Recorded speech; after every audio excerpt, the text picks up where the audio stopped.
So a problem with this is, yeah, who's going to sign off on it? A lot of ambiguity. It feels like yet another thing that the regulators are saying, all right, make sure everything's good, but also we're not going to define good to you. And it's putting all of this on compliance officers. Is this going to lead to, where is this going to go wrong? A compliance officer not certifying it and saying, I don't know, give me another $5 million a year on the compliance program, then I'll call it reasonable.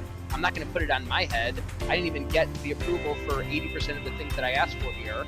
And then, oh, you don't sign it, then you're fired. And then all of that, it leaves so much room, which I think there's moral hazard in it. It's putting a bunch of pressure on the compliance department to meet this unforeseen standard. And ultimately, it's probably going to rely in poor compliance programs when there's not some clear guidance given.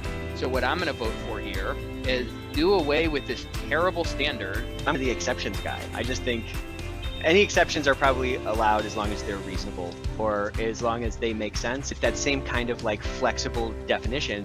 And I've run into some challenges recently on our team where we have, this is not like compliance policies, but it's the same essence, the same spirit of what we're talking about, where we have a rule about who can go after a particular lead or whose sale is it or something like that.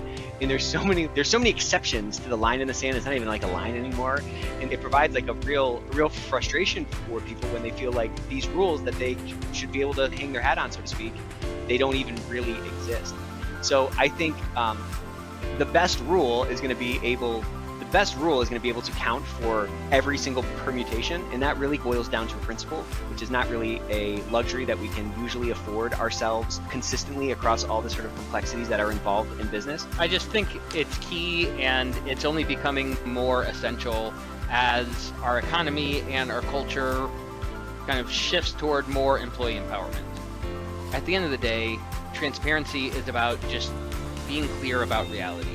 And around here at ComplianceLine, we say reality is our friend. And if I think that by hiding the fact that some employees are concerned about this thing, it's going to make no one else concerned about it, it's probably just going to fester. You're probably going to lose track of the narrative. And ultimately, employees know whether you're being clear and honest. You can be not transparent in two ways, by obfuscating the truth or ignoring the topic. And I think that the more you can avoid doing both of those things and bringing up the elephant in the room and how about be more transparent than your employees are and say, hey, this might not be an issue, but I want to talk about it in case it is.